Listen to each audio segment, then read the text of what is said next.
Baller TV. Another episode. Big Baller. Big day here at Big Baller. Not only do we have the normal estate sale going on, we're having a special visit today.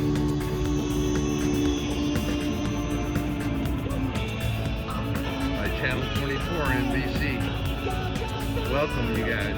Thanks for coming through.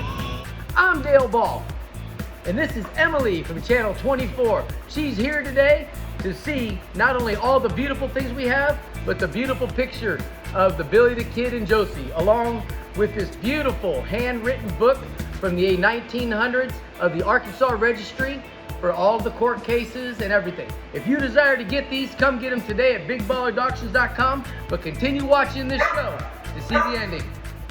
Well, if you think auctions are just for the rich or the truly dedicated collector, then think again. Big Baller Auctions has something for even the casual collector. And here to talk all about it is Dale Ball of Big Baller Auctions. Dale, thanks for inviting me out here. I had to cut you off because you were showing me all around. You were showing me everything that you had. And I was like, okay, we have to do the interview at some point. We started talking about, before we get into the tips and tricks for winning the auction, I want to remind people of who you are and what you've kind of amassed here. Let's start with the history. And in honor of 4th of July here, we've got this ledger here and some pictures. What are we looking at? Well, this book we have here was actually given to me by my grandmother, Virginia Marks. She passed away in the late 90s, and she gave me this book before she passed away. I stuck it away into a safe, left it there, didn't think anything of it. You see the collectibles I have, so this was like nothing. When she gave it to me, she told me it was death registry for the town of Deadwood for the 1800s. She was completely wrong. When I got into my safe about 3 months ago, maybe a little bit longer than that, you see how my place is. We're so overpacked right now. You could use the home edit to give you some organization. Yeah, we're having estate sales every day just to clear room out of here and have people dropping off things every day.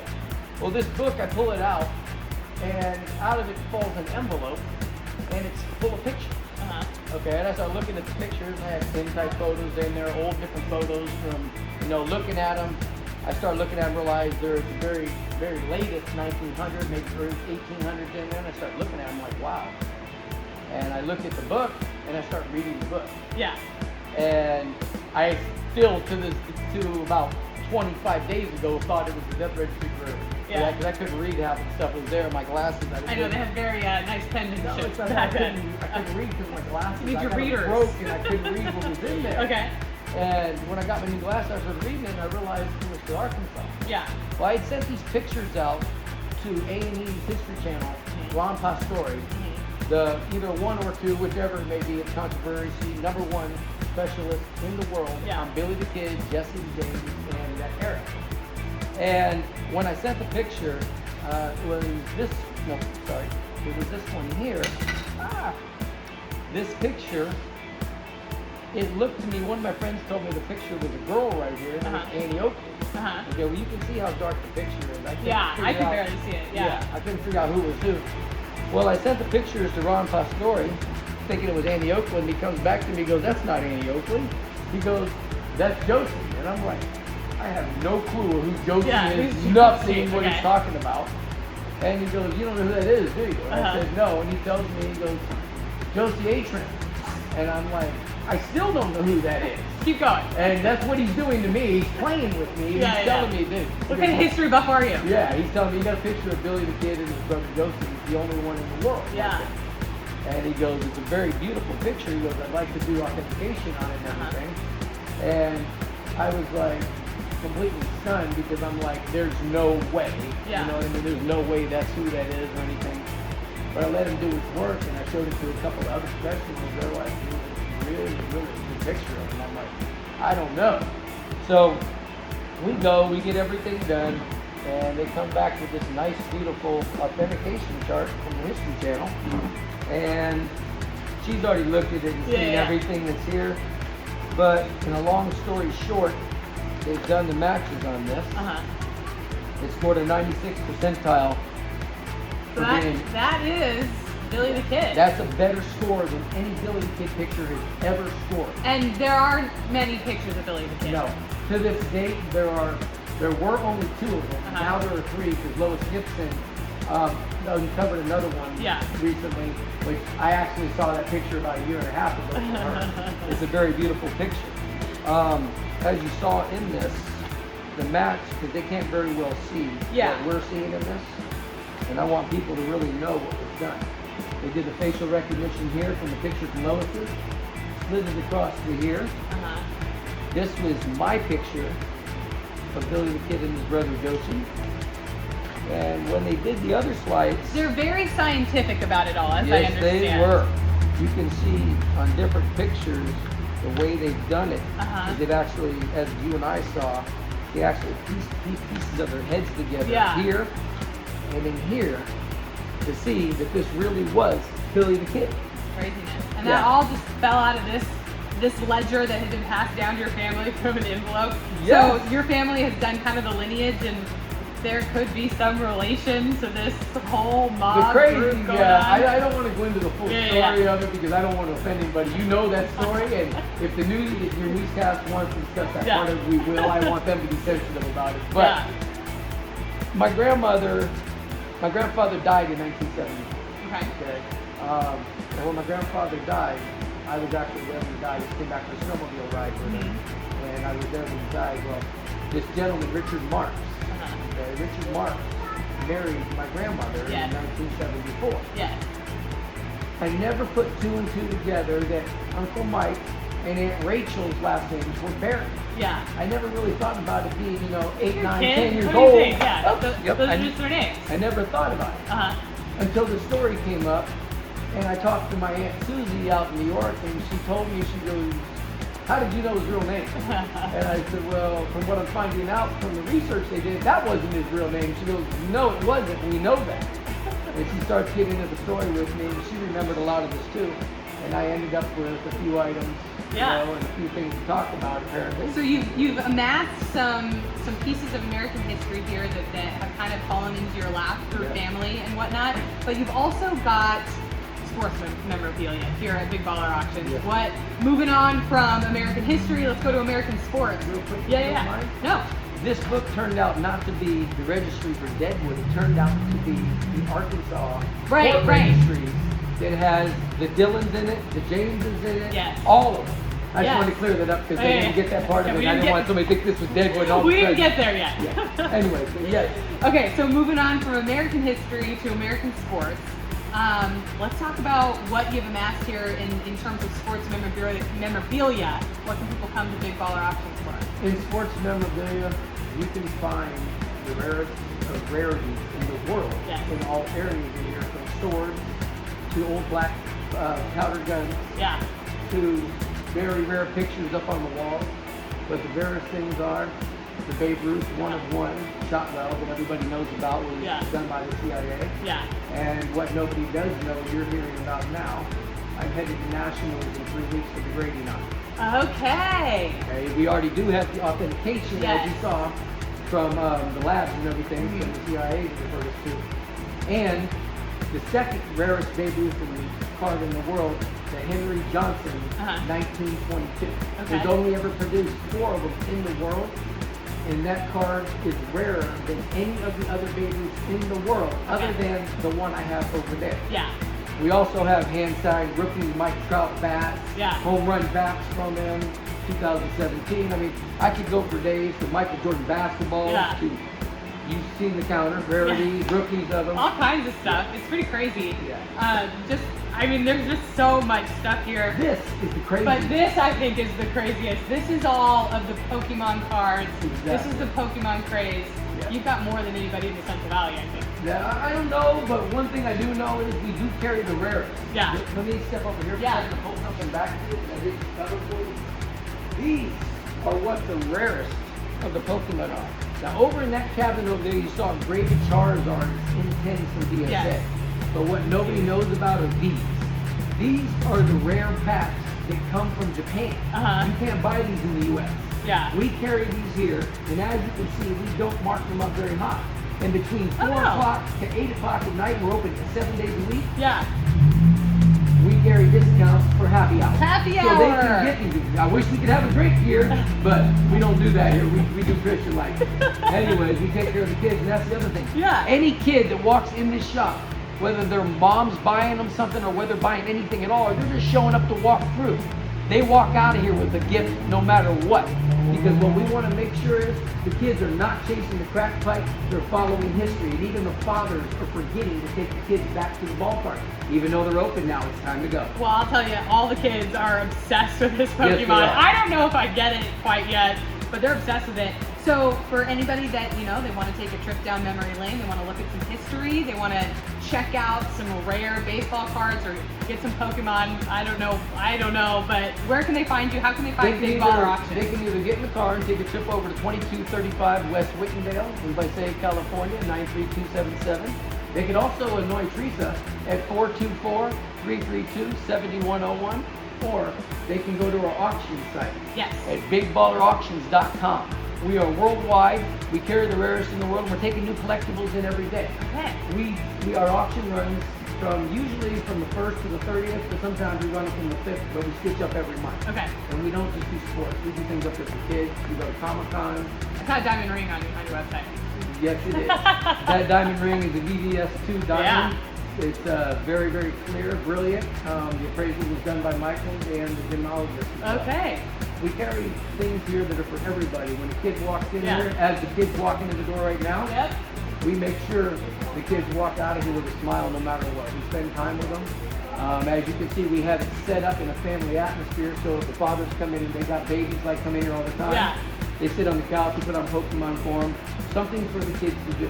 Very We cool. go out to the ballpark, everything. We're here to help. Very cool. Well, Dale from Big Baller Auctions, thank you so much. They're here in Visalia. Thanks for inviting me out here. You're welcome. I'm going to stay, take a look around. There's so much to take in. Thanks for inviting me out here. And stay right there because coming up, heard from Dale Ball, our very own local history researcher and collector. And now we're pleased to bring on Ron Pastore. Ron is an author, a documentarian, and a historical researcher himself. He's dedicated his life to uncovering the past and authenticating history. Ron, thank you so much for being here today. I want to talk first a little bit about your background and what you do for a living and how you got into it. Oh my, that could take the whole show. Well, thanks for having me. I'm glad to be on, and this is an exciting story. I have come to this path, I suppose you could say, the long way around. I graduated from Newman University with a degree in cultural studies and behavioral science. And I was working with my dad in the financial services industry, but when I graduated, I had this desire to be out and explore history and just get a little more hands-on with it all. Kind of took over. I'd been working a little bit with some of my historical research. My first documentary was on Native American burial mounds and their distribution around the United States. I was always fascinated with ancient cultures and pyramids. And during that show, we had about, I think it was 9 graduate students from Mercyhurst Archaeological Institute attend the filming. And that took place over a week. So we had group meetings and dinners together and things like that. And they asked me about other things that I knew of, stories, mysteries. And I said, well, there's one floating around that Jesse James may have faked his death and that his descendants live in southeast Kansas.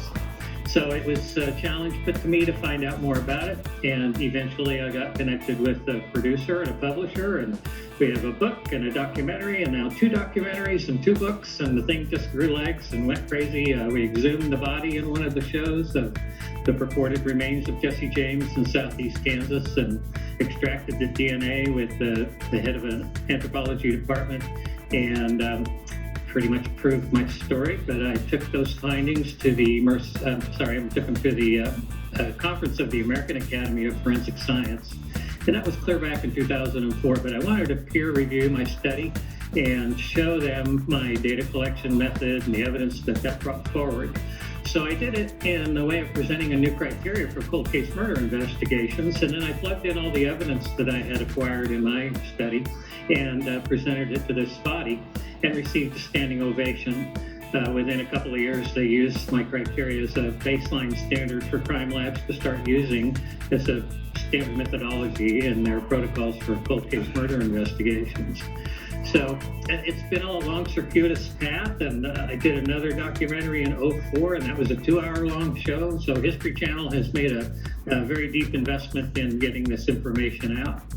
Along the path of doing these programs, people contact me and they say, well, I have an old photo. Can you take a look at it and see if it's Jesse James or Billy the Kid? And so I started looking into these for people, and most of them just frankly are not credible. But when it came to Dale, I've worked on several projects with him now, and he didn't tell me until after I did the authentication on the subject photo that we're talking about today that this was actually a family heirloom, and it has rock solid provenance, and that's everything in the collector's world today. So if you have a chain of custody, then you're 90%. You've won the battle. Okay, so Dale came to you. Dale's such a character. He comes to you. Now, he came to you with a photo before, but now he has the second photo of Billy the Kid, and you take a look at it to make sure that it's authentic. And let's take out the chain of custody. Let's take out the family sort of ties to it. What are you looking for when you look at photos of this whole sort of Jesse James, Billy the Kid mob going on? What are you looking for in these things? I developed a criteria for evaluating the photos based on the content, the subjects in the photo, the attire of their clothing, the actual picture itself. You can see this is what a tintype photo looks like, and I would consider this a questionable artifact because the finish is so clean. You can see it's just completely pristine. Yeah. And there's no scratches or anything, so suspicious photo would not grade that well. That looks like it was made by somebody to look old. And then it surprised me that these things can be counterfeited. So I looked more into that. We have something in our brain called the reticular activator. And this is where you get a new car and it's a red, Toyota or something. And suddenly you see all the cars that look like your new car. You're cued to find those. And I've used that in walking out in a field searching for arrowheads, and you look for that little anomaly in the surface of the silts in the field. And so you tune your eye to what it is you're looking for. This works in hunter-gatherers and finding a mate and all kinds of things we do in our human physiology. So I trained my reticular activator for facial recognition. And by breaking down the face into its component elements, first you compare the two eyes, then the nose, then the mouth. Now, do they fit together in a triangle? And this is much how they finally got artificial intelligence to do facial recognition. The human brain has always historically been better than a computer at facial recognition.